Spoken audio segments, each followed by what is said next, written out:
This is the coming revolution in higher consciousness.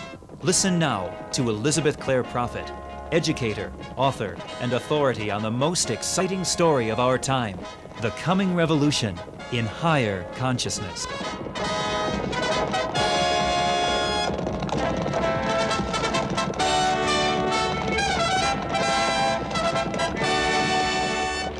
This week, you'll hear the second of 3 segments of The State of Education in America, an eye-opening expose by Elizabeth Clare Prophet.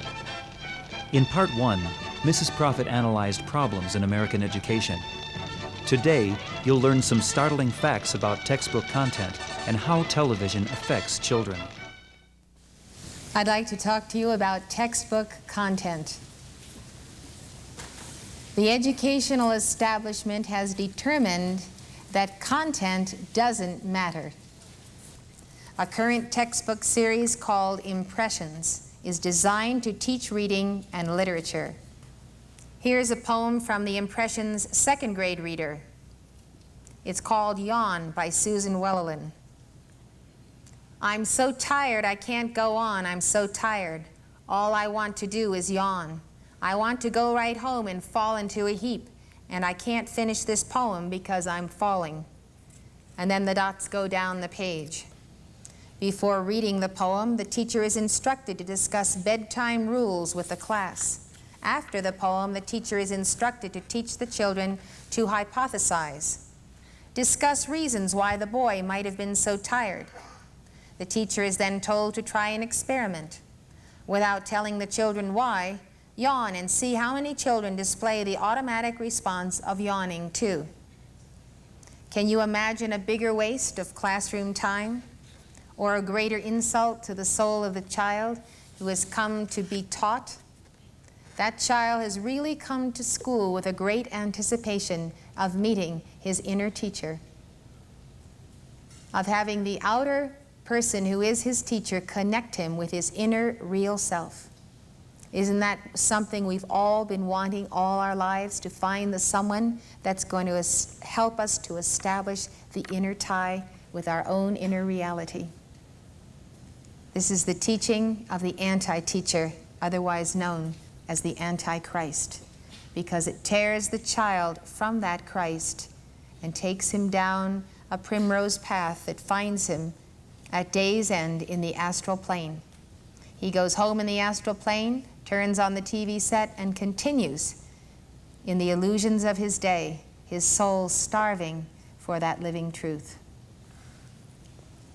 Every reading series today has a companion set of workbooks. Most of the time, the workbooks are filled with activities that teach nothing and are simply a waste of time. Here's an example of the workbook pages that go along with the poem Yawn. The page is titled Sleepy Me. It says, use your own ideas to complete the poem. I'm so tired I can't go on. I'm too tired too. And the student is supposed to fill in the blank. Another poem in the 2nd grade reader is called My Sunday Socks. It's written by Dr. Fitzhugh Dodson. The poem reads, Monday morning I put rocks in my socks. Tuesday morning I put socks in a box. Wednesday morning I put the box on a goat. Thursday morning I put the goat in a coat. Friday morning I put the coat in a tree. Saturday morning I put the tree in the sea. Sunday morning I put the socks on me. That is not stupid, it's wicked. I submit to you that that is wicked and that it is evil, and that the target is our children, the children of America. You will not find this outside of America unless it's in English-speaking countries like Canada. The rest of the nations of the world would not tolerate this in their classrooms. My Sunday Socks is accompanied by a workbook page. The student is supposed to fill in the blanks and add in words that rhyme with sock, coat, and tree. This writing takes the child through the looking glass, just as Alice in Wonderland did, into the astral plane, where there are no rights or wrongs. All is situation ethics. It's the astral plane all the way. By thinking on these things, children are trained to live in the astral plane. These poems are a misuse of Fohat. They are keys that lock the soul in the dungeon of unreality. Think of a second grader. It is perplexing, it is tormenting, it is divisive, it is confusing. It is though someone has locked him in a crooked box. These are crooked thoughts and crooked ideas. They don't jive with the reality that he sees, the geometry of the trees and the birds and the flowers, or even a simple brick in his hands. There's nothing geometric about such words. They are a waste of breath and language. They distort language and its high uses that the children could be finding in true good literature. And I submit to you that the teachers are prisoners of the system. They have to teach it whether they like it or not, if they want their jobs and they want their pay. And this is the bureaucracy of socialism within this system that we've been talking about. Here is Rattlesnake Skipping Song by Dennis Lee from the Impressions third grade reader. Mississauga rattlesnakes eat brown bread, and Mississauga rattlesnakes fall down dead. If you catch a caterpillar, feed him apple juice. If you catch a rattlesnake, turn him loose. You can hear the rock beat right in the song. It makes you produce the rock beat just to read it. There is no sense to it. It doesn't go logically from A to B to C. It doesn't teach you the mathematics of words, or that words are chalices for ideas that follow a sequence of logic. I'm telling you that this English course is wiping out the development of the mind for mathematics and science because it is totally unscientific. Since the educationists have decreed that no one can make value judgments, a poem written by one of them is just as good as a poem written by Keats or Shelley. In the fourth grade reader, the textbook series Impressions gives us a profile of Dennis Lee, author of Rattlesnake Skipping Song. I'm going to analyze what he says about poetry because he reveals to us exactly where his poems come from. Dennis Lee says, "Suppose a large green poem came and sat on your head. What would you do? Imagine it's kind of enormous, and it shambles around as if it wants a biscuit and licks your face. You can see in the slide the picture of the poem on his head. It looks just like an entity out of the astral plane." Lee concludes, "There is only one thing to do. If you want to get a poem out of your hair, this is how. You must write it on a piece of paper. In other words, the only way to make an entity happy is to let him speak or write through you." The children are then given a workbook exercise to write their own poetry. Children are impressionable, and this series is aptly titled Impressions. This series is used for the misuse of the third eye and the imagination of the child. When you have all of those choices to make about all of those disjointed happenings that could happen to you in a day, your imagination is working. You are seeing it. You are creating it because you still have that faculty at that young age. It hasn't been programmed out of you by TV yet. And so here are our children being called upon to misuse the third eye. They see the picture, they see the demon sitting on the head, and they think that's where poems come from, so they sit down and think, visualize a demon on their head, and take a dictation from an astral entity that comes into their vulnerable auras, through the aura of the writer and the teacher, who is an authority figure whom they respect and love, who is giving them this lesson. This is how they are taught, quote, creative writing. Here are the workbook pages that go along with Rattlesnake Skipping Song.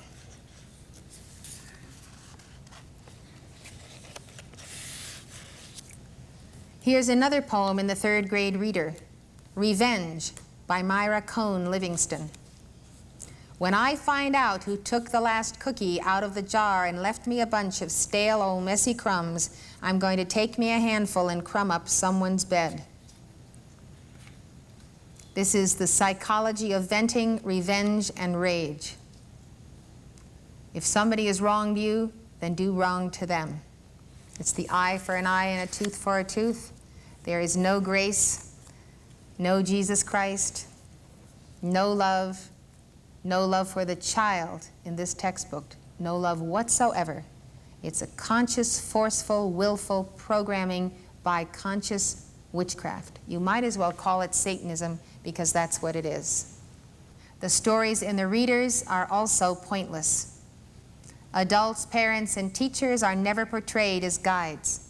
The children in the stories are expected to figure everything out for themselves.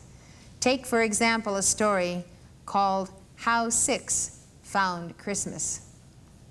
It's about a girl who doesn't know what Christmas is. She's looking for it in the north. On her way, she meets animals who join her in her search. They don't know what Christmas is either. Finally, she finds an old green bottle. It is pretty and shiny. She decides that that is a Christmas. She takes it home and fills it with berries and pine branches. And that is the end of the story.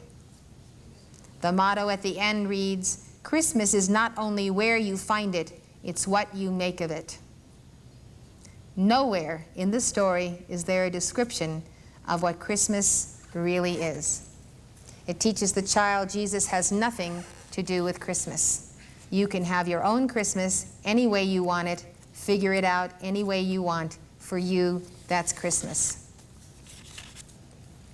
Impression's fourth grade reader has an excerpt from a story about a boy who develops a strange fever called chocolate fever. The doctor diagnoses the boy as being nothing but a walking candy bar. The story ends after the diagnosis. The boy does not get over the fever. Pointless. No goals in life, no goal fitting, no goal setting, no moral, no virtue, no interest. It just makes you feel like you're all screwed into some kind of contorted room where there are no straight walls and no corners. You might as well take children through a menagerie of distorted mirrors, because that's exactly what is being done to their consciousness. And that's happening all over America today. You think these school books are just somewhere off somewhere in a school you never heard of? They're in the schools where your children are going. Your children are being submitted to this. And then we wonder why they have emotions that seem out of sorts, or they're hyperactive, and they're given Ritalin, and on and on. How could anyone of any intelligence, and all children are intelligent, how could anyone of intelligence sit in a classroom and not become depressed to hear these stories? The worst thing about them is that there's nothing positive in them. No one does anything good. There are no heroes. Adults and children are selfish, lazy, and stupid. Some stories even encourage disobedience to parents. For example, Tales for the Perfect Child. In the fourth grade reader, the characters are portrayed as cats. The illustrations are ugly. The story is about a girl named Ruby whose mother tells her to watch her younger brother Clyde while the mother takes a bath. Ruby takes her mother's statement literally. She watches Clyde spill rice, flour, salt, sugar, and coffee all over the kitchen floor. She does nothing to stop him. When her mother comes out of the bath and says, "I told you to watch Clyde," Ruby answers back, "I was watching him. I was watching him the whole time." Ruby's mother does nothing to punish her. She lets her go over to her friend's house to play. Pointless story. Nothing is taught to the child except possibly disrespect, smart aleck remark, disobedience, willful vexation of the mother, and the mother is totally placid. She takes a bath. She says nothing to the child when the child has not done what the child knows she should have done. The Impressions textbooks not only do not teach great literature, they distort it. A limerick reads, "She stood on the bridge at midnight. Her lips were all a-quiver. She gave a cough, her leg fell off and floated down the river." It is the suddenness of the macabre. Just when you think you're about to enter a Longfellow poem, you have to see someone's leg cut off. It's totally astral. It's like a nightmare or a horror story. At no point does the student learn that this limerick makes an allusion to Longfellow's famous poem, The Bridge.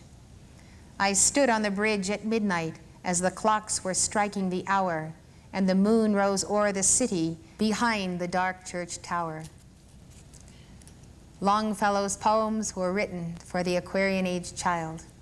They loved to memorize them, to recite them, to hear Hiawatha, and they perceive the profound meaning that is caught in a cadence that truly takes one to the higher octaves.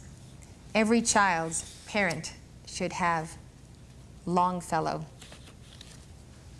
at the bedside table of the child and read him poems of Longfellow. Teach him vocabulary from Longfellow. Give him that grounding.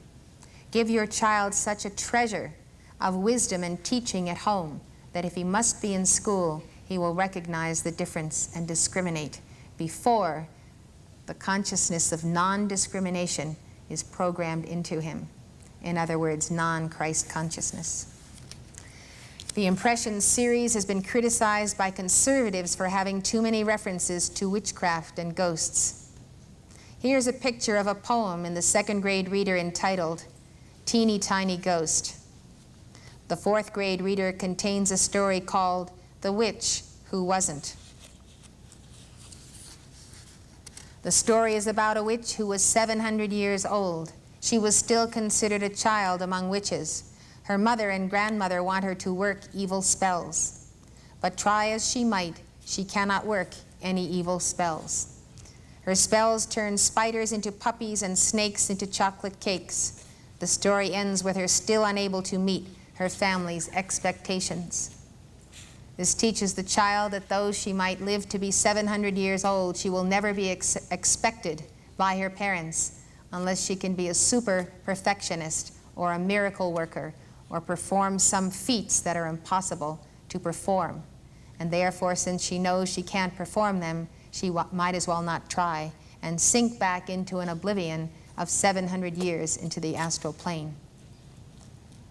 To me, this is what the absorbent mind of the child would do with this story. It would not be sitting there objective against the background of a lot of experience in life and reality. The child is newly formed, very young, very impressionable. And these are the impressions that these in the educational establishment are putting upon our children. The final story in the fourth grade reader is particularly depressing. It is about a boy named Willie who tries to win a dog sled race to get money to pay the taxes on his grandfather's farm. It's a story of woe, and that life is woe, but for no reason. Not for initiation, not for karmic accountability, just because life is gray and shades of gray. In order to do this, he has to beat an Indian who has never lost a race. Impossible competition, I might as well not try. That's what it's telling to the child reading this. Willie has only one dog named Searchlight. The Indian has 5 dogs. Willie is in the lead for the first half of the 5-mile race because his sled is lighter and smaller. But on the home stretch, the Indian begins to gain on him. Searchlight made a valiant effort. As he approaches the finish line, Searchlight's heart bursts. She dies instantly. The Indian stops short of the finish line to give Willie the chance to win. Willie carries the dead dog across the finish line and wins the race. The point is sheer morbidity. When in your entire lifetime have you ever heard of a dog's heart bursting and the dog dropping dead? I have never heard of such a situation. It's an unexpected tragedy. Just as you're getting into a story where there could be some positive moral to it, on comes the tragedy like an onslaught. It's profoundly depressing, and children are depressed today. God knows they have enough to be depressed about just by the karma intensifying in these years. It's not true to life. And so in these writings, everything happens by morbid chance. There's no hand of providence in the scene. There's no free will. There's no ability of the individual to rise and challenge circumstances and rise above them. No lesson of the path of life. Looking at these textbooks is why I could tell you in my opening remarks today, it is better to have your children at home and get perhaps a lesser education than to be in a school and be so programmed. What happens to you when you're 20 and 30 and 40 and you have to deal with your psychology that was programmed into you when you're 4 and 5 years old through these educational materials? Well, I can tell you, because I deal with people every day in this community at Summit University and all over the world who are Chilas. And they fight and work on their psychology, and it's not easy to deal with. You've been programmed. The building blocks of your mind and your heart and your emotions have been set in. Now you want to become a disciple of Jesus Christ and an adept on the path. And you have to go back and recreate yourself and undo line by line these threads of darkness sewn in the garment of your soul. Psychology is a very important part of the spiritual path, and there are two different paths we're talking about. The spiritual path of initiation and discipleship, and then the path of your psychology, the study of your soul. Some problems you have are psychological problems. Some problems you have are spiritual problems. You need to learn the difference because you have two different techniques to deal with them. With the spiritual path and the spiritual problem, you use the sacred fire in your dynamic decrees and your violet flame and all of the different techniques of mantra for the acceleration of light in your chakras, which enables you to transmute karma and throw off the weight and the burdens of that karma. When it comes to the problem of psychology, it is something you have to consciously know about and work through. It is such a deep-seated problem that you have to understand the cause and core of it before you can cure it. The violet flame is an adjunct to that, but the violet flame cannot take from you the necessity of probing and understanding why you have a repetitive anger or a repetitive fear, or why time and time again you react a certain way to a certain person or a certain set of circumstances. Until you get the keys to that, you will not change. And so you have to have the keys and work. And this work is as Jesus at Gethsemane, sweating, as it were, great drops of blood. This is intense inner psychological work to clear the way for the next step of spiritual progress. The two go hand in hand. So after going through the Impressions text, I would like to tell you that it's typical of most major textbook series today. And I'm sure you can see why you should not allow your children to use them. And if such matrices have been impressed upon your psyche, your soul, then you can see why you need the violet flame, as well as the study and of your psychology, as well as therapy if you need it. While children are reading these stupid stories, they are not learning about the great ideas upon which our civilization was founded. Today there is a great debate about whether children should learn about Western civilization or about the culture of other ethnic groups. My statement is that nobody should be race conscious. The bodies we wear have nothing to do with our souls. Everybody should learn about the great people of the world, no matter what their racial background. It doesn't matter that our founding fathers were white. Everybody needs to learn about them. Multiculturalism teaches racism by drawing attention to the color of people's skin instead of to the quality of their greatness, their deeds of heroism, and what they have contributed. It doesn't matter what somebody's ethnic background is. If there's a contribution that's real to civilization, we should hear about it. We mustn't teach children that somebody's color made him different. I don't have anything against children learning about other cultures, But they do need to learn about Western civilization first, for the very reason that the principles of freedom arose out of Western civilization and the Judeo-Christian tradition.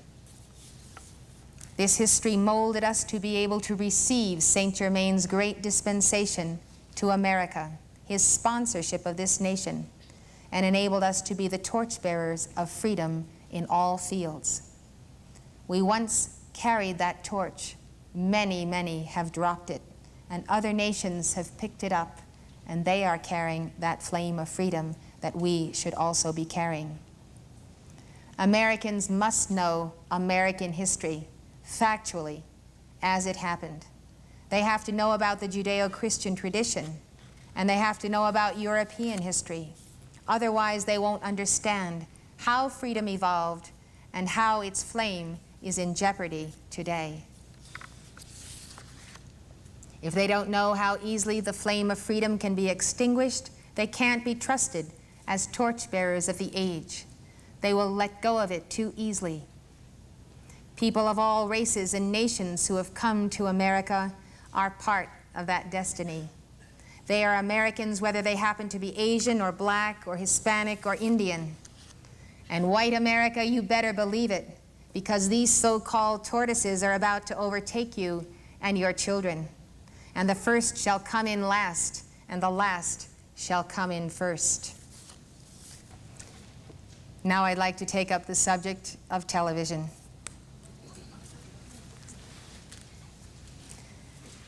In doing further research, updating us from my comments in 1980, I have learned some very valuable lessons and insights that are a piercing of my heart and a quickening of my spirit.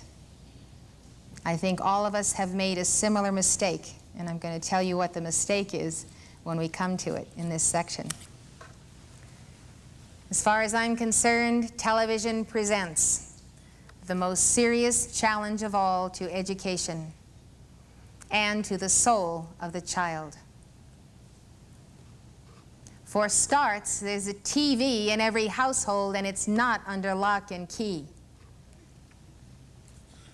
TV causes 10 major problems.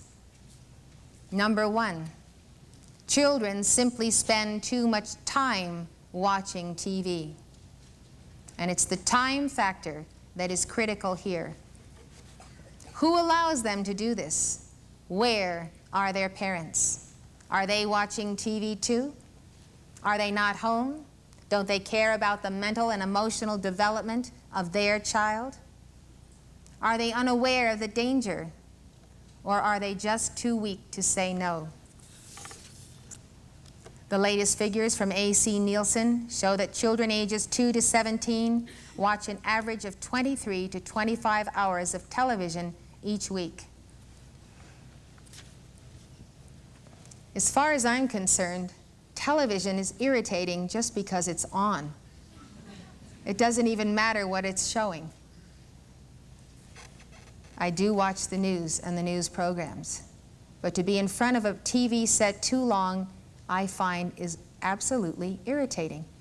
It offends the psyche, the metabolism, the sensitivity, the soul, the whole identity of the individual. Can you imagine 25 hours a week before the TV set? When you have no perspective of life, you're a child, everything you're learning comes out of that tube. We approach TV from the background of a rich life, of it being not the major thing that stimulates us, but this is the major stimulation of the mind, the emotions, the development of children. This estimate does not even include the number of hours spent watching TV, using a VCR, or playing Nintendo, a popular home video game. These figures show that the average American child spends more time watching TV than he does in school. Most public schools operate about a 6-hour day and 180 days a year. That means children going to those schools spend 1,080 hours in school each year. The average 12 to 17-year-old watches 23 hours of TV a week. In the course of a year, these children will view 1,196 hours of television. Thus, they will spend 116 hours more watching TV than attending school each year. Why do parents and teachers stand for it? Are they hypnotized? Why don't schools just assign more homework and flunk those that don't do it? I'll tell you why. They're afraid to take the blame for flunking children. But if the schools won't flunk them, life will. Better they learn the path of initiation early, and that it is possible to fail tests in school and in life. The 1990 National Assessment of Educational Progress math test, the first state-by-state comparison of math achievement, found that the public schools in all states were doing a poor job teaching math. But the states with the highest level of math proficiency had the lowest percentage of students who watched TV 6 or more hours a day. Likewise, the states which had the lowest levels of math proficiency had the highest percentage of students who watched 6 or more hours of TV a day. The truth is, TV is taking the place of parents. The children go to the TV for love, for feelings, for emotions, for comfort. It's the giant enemy pacifier. You know what? If you plug your kids into the TV, you're going to get TV kids. Not human or divine beings, but TV beings. Having children and rearing them is a lifetime calling. Play your role. Don't make the TV a surrogate parent. Problem number 2. Television presents a distorted picture of society. That's the conclusion of a new book, Watching America, What Television Tells Us About Our Lives. The book is written by Robert and Linda Lichter of the Center for Media and Public Affairs and Professor Stanley Rothman.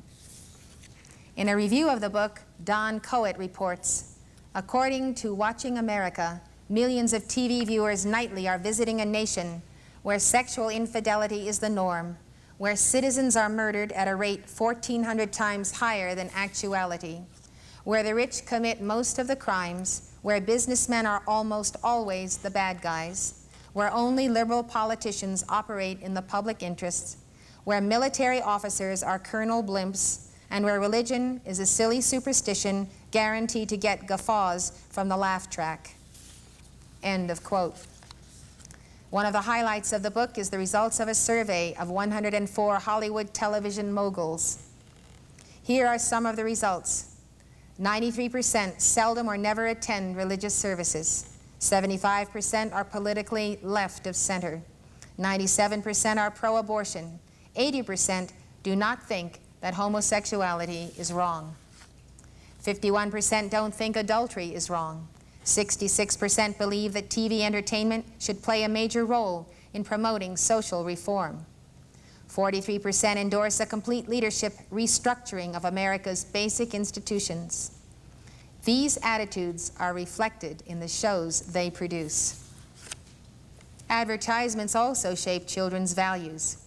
Media critic Neil Postman says, "The most recent figures indicate that by high school's end, a child will have seen about 1 million commercials, making them our culture's chief source of socializing values.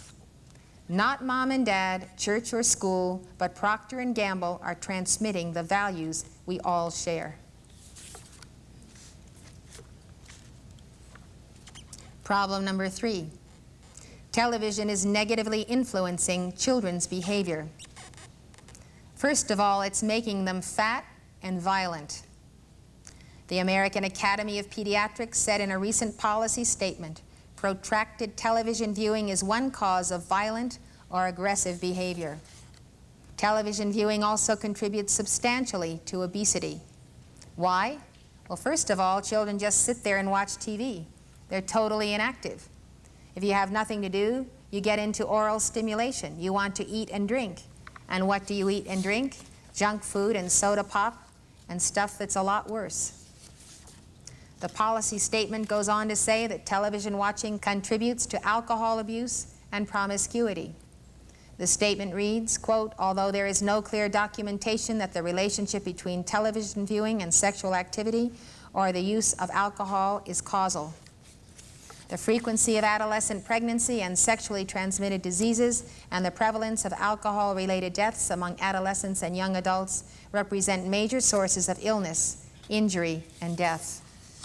American teenagers see an estimated 14,000 sexual references and innuendos per year on television, yet only 150 of these references deal with sexual responsibility, abstinence, or contraception.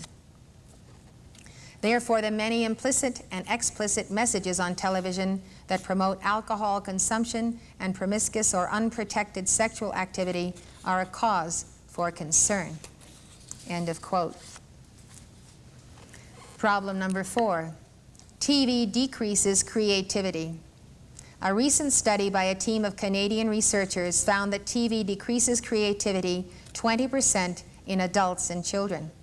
The team studied the impacts of TV on an isolated town that only recently began receiving television. They were able to collect data before and after TV came to town. Dr. Brandon Centerwall, a psychiatrist known internationally for his analysis of TV's role in crime and violence, remarks, "It's interesting that this 20% loss in creativity corresponds to our 20% decline in average SAT scores in the past 20 or 25 years. Such a decline could have grave consequences for our nation." According to Centerwall, a 20% decline in creativity could mean ceasing to be a first-class technological power. The Canadian team found that in addition to reduced creativity, television caused a dramatic increase in aggressive verbal and physical behavior and a decrease in the drive to solve problems. Problem number 5. Television may be reversing the evolution of the brain and changing both the structure and function of children's brains. Jane Healy, adjunct professor at Cleveland State University and author of Endangered Minds, Why Our Children Don't Think, says that we're unwittingly rearing a generation of different brains. Her book is based on the latest research into the neuropsychology of learning. Her thesis is that young brains are plastic, which is what the Ascended Masters teach, and that what children see or do daily, especially during the critical years from birth through age 7, changes the structure of their brains and the way they function. According to a review of the book, Healy says that electronic media, fast-paced lifestyles, unstable family patterns, environmental hazards, and faulty teaching methods seem to be changing both the way children think and their actual brain structure. She believes we may be witnessing the start of a radical change in the way humans process information. Some neural routines, such as eating, function automatically, but we have large areas of uncommitted brain space that can be molded by our environment. According to the review of Healy's book, any activity that engages a student's interest and imagination can enrich the brain. However, says Healy, the large doses of TV viewing that are common in many daycare centers, schools, and homes are just force feedings of deadening junk food that contribute to lagging national academic skills. A recent study by the Mental Health Association also found that television influences the brain. The association said that we use more brain power to eat than we do to watch TV. Watching TV is one of the most effortless things we do, and therefore we're not strengthening the working of our reasoning or intuitive powers. They also found that when we watch TV, the pattern of brain waves we emit are similar to those emitted when we dream. This is very dangerous. It's almost as though TV were hypnotic, putting us into a dream state where we cease to distinguish from reality and unreality. We all know what it's like waking up from a bad dream. We were absolutely certain that it was really happening to us. That's how children react to TV. They enter that tube. They become part of the scene. And when they back off from it, and they're not watching TV, they will outplay the emotions that they have witnessed on TV. They have internalized them. They have not said, I'm now waking up when I turn the TV set off. They carry the soaps or the movies or the rock videos with them. There's no clear line of reality and unreality when watching TV. And that's even concerning the best of films, because a film is a space you enter into that is not real for a certain amount of time. And if all of your time is spent doing this, you're spending more time in the dream state, in the unreal state, hence the astral plane, than you are in actuality of life. Problem number 6, television is teaching kids to eat junk food. A study released by the Center for Science in the Public Interest on June 3, 1991, says that children who watch television on Saturday morning are getting a cram course in unhealthy eating. Researchers counted 222 junk food ads during 4 hours of cartoons broadcast on ABC, NBC, CBS, Fox, and the Nickelodeon cable network. Most of the commercials were for sugar-coated cereals, candy, cookies, chips, fruit-flavored drinks, chocolate syrup, fast food meals, and pizza. Michael Jacobson, executive director of the center, said, "This kind of broadcasting is leading to eating habits that cause obesity, tooth decay, heart disease, diabetes, and other diseases." He could add that white sugar makes it difficult for children to concentrate in school. Junk food and junk food ads on television are one more reason why we are not educating our children. Problem number 7, television, soaps, cartoons, sitcoms don't prepare children to deal with real problems. Life is problem solving. If your parents don't teach you that by meeting adversity, meeting challenges, with a can-do spirit that we can meet any problem as long as we are one with God, as long as we walk the path and believe in Him, He will not let us down. Problem solving is the greatest gift you can pass on to your children. If you haven't read the book, then read Peck's book, The Road Less Traveled. It's very important. He opens with the concept of problem solving. And the quote from Gautama Buddha, that life is suffering, and suffering has to do with desire. And you have to examine your desires and what you want out of life. TV characters resolve their conflicts in 22 minutes. This creates the false expectation of quick resolution to problems in the minds of children who may be frustrated that they cannot solve their problems so fast. They may become hopeless. They may give up. They cannot adjust to the fact that in the real world, life doesn't work that way. Furthermore, TV solutions frequently have nothing to do with reality. This is a major setback. What happens when you get on the path? What happens when you face your karma? When you face your I am presence? When you face the masters? And you have a tough situation, you have to get through it. A relationship, a marriage, difficult children. Do you get hysterical? Do you throw a fit? Do you get a nervous breakdown? Do you just quit, walk out, never be heard of again? People do all kinds of things like that today because they haven't been taught to stick and see things through to the end and to pray about it and to work through it. And so people abandon their karma. So they want a quick fix religion. They want to be saved by Jesus Christ, who will take all this from them and take all their burden of karma and all their burden of sin. And they can sing songs to rock music in church and get straight to heaven at the end of this life, and therefore they have a carefree existence.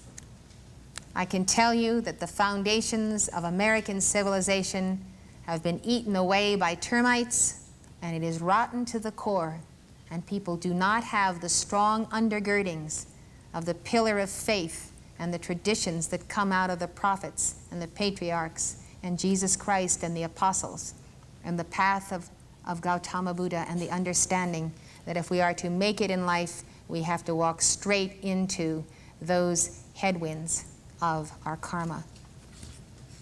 Problem number 8. Television teaches that the immediate satisfaction of wants is more important than delayed gratification from hard work. Neil Postman, professor of communications at New York University, says, immediacy is a major message of television. Commercials tell us that every single problem is solvable quickly through this drug or that detergent. This, of course, tends to bring into disrepute the whole idea of delayed gratification on which education is based. You work hard now for future achievement. Problem number 9. Television is undermining the basis of our civilization. Professor Postman says that our ability to build a civilization is based on our capacity for abstract thought. He argues that television is reversing our ability to think in abstract terms, and as a result, it is a de-civilizing technology.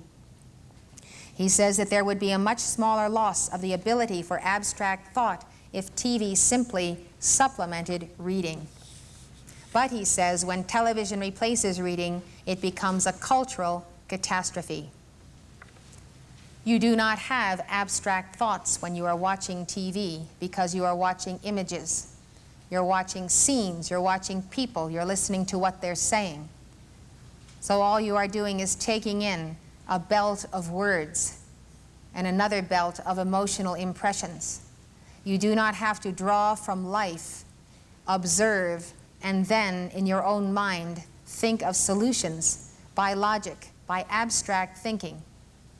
Abstract thinking is the ability to extract from a situation the essentials, the components, the geometry of it, if you will, and then to put it together in a different way to solve a problem. Abstract thinking gives us ingenuity, invention. We see a need for a machine to do this and that. Because we know about machines, we can create a machine that performs a certain service that we need. Inventors have minds that are able to put together the missing links of what science, what society needs in order to move ahead. All of that is lost when you simply tune into two belts, words and emotional experiences, and you keep following it along in the highs and lows of what the players are doing and experiencing. Problem number 10. Television is one reason why people are living their devachans while they are on earth. Devachan is a Sanskrit word. It refers to the place where people go after death to experience unfulfilled desires.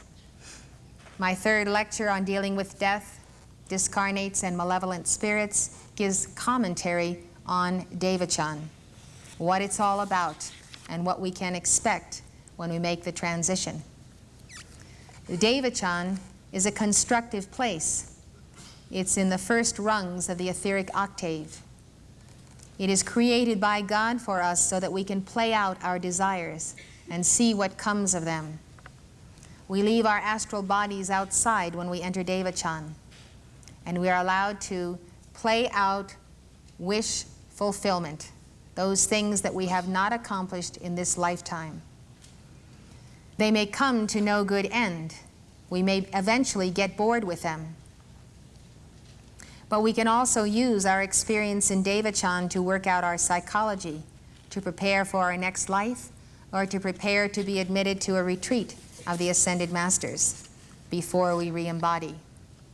A meek man might be a great general or a scientist in devachan, and thereby gain a sense of peer approval, accomplishment, or become more bold. With TV, on the other hand, people are living out their fantasies while they are still in embodiment. I see TV watching as abdicating our opportunity for real-life physical experience of balancing karma and getting ahead. I see TV as a devachan, when it's not time for Devachan.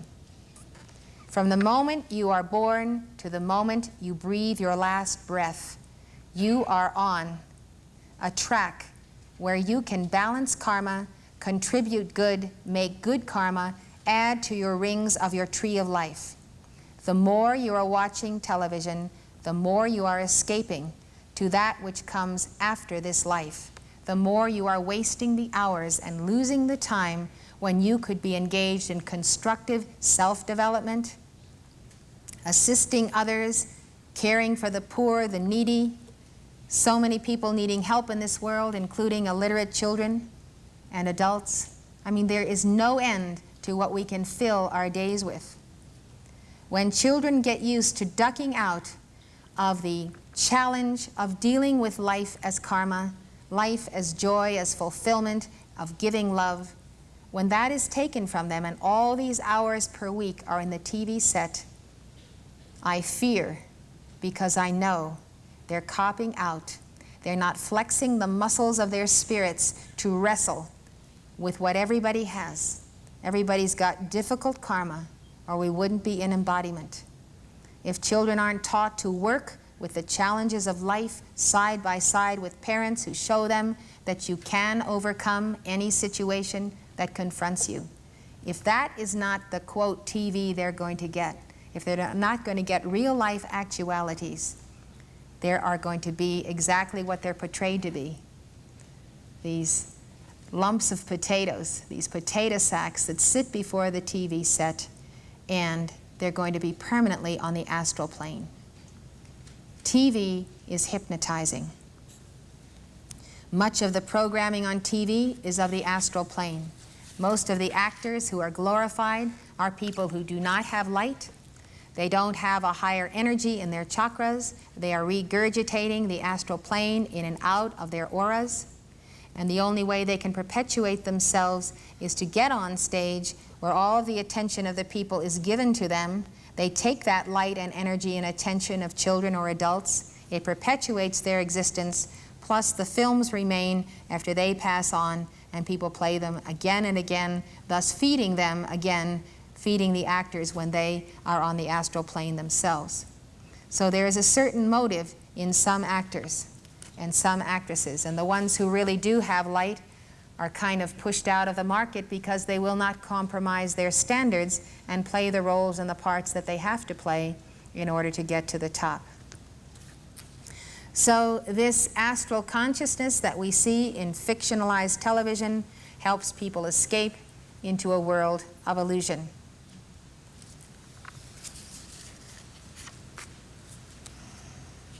Only when you are in embodiment do you have the opportunity to make concrete choices to build yourself as an individuality in God that will survive beyond your physical body. You are here to do constructive things to improve your soul, yourself, and your society. There is absolutely nothing constructive about watching television. It is simply passing time and passing by opportunity. Because people are living their devachans on earth, and astral devachans at that, these are not the etheric octave, they have no place to go when they die except oblivion, the same oblivion they partook of their whole life while they watched TV. TV is oblivion.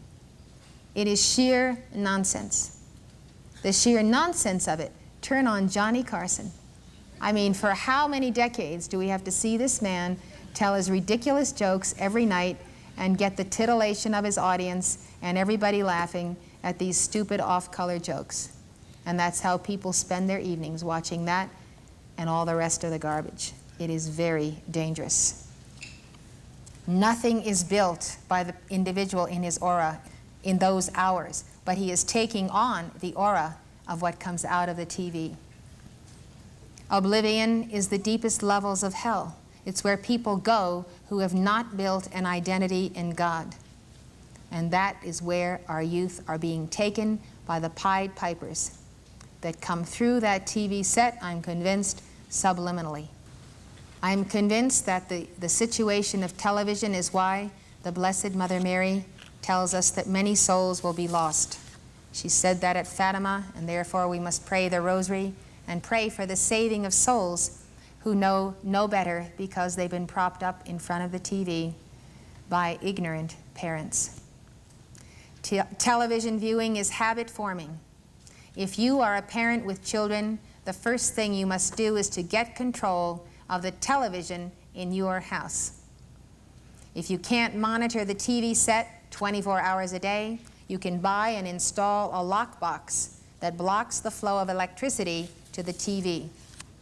Once it is plugged into an outlet, the power is controlled by the turn of a key. There are similar devices to control VCRs and Nintendo games. This is a word of caution about VCRs. Some parents think the VCR is harmless or even beneficial. The children can watch wholesome videos like Walt Disney movies, and they're usually well behaved while they're watching. In fact, many parents use the VCR as a babysitter and a disciplinarian. If the child is restless or cranky, they pop a cassette into the VCR, and peace returns to the household, and they can attend to the things they want to do as parents. The danger of doing so is that children may not learn to deal with boredom or frustration or acquire the skills they could have if they weren't watching a video.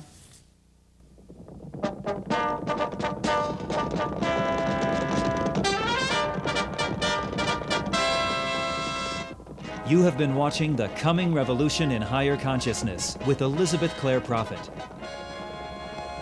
Today, you've seen the second of 3 segments of The State of Education in America. Next week, Mrs. Prophet will take up the question, how do we solve the problems in American education, in part 3 of this eye-opening expose.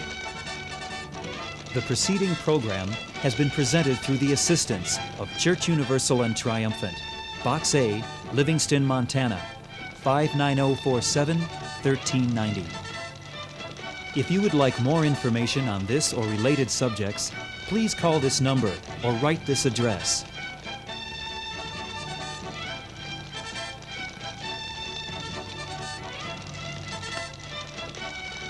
For a catalog and information on the full-length version of this presentation and other videotapes on prophecy, the lost teachings of Jesus, and Saint Germain, call toll-free 1-800-323-5228.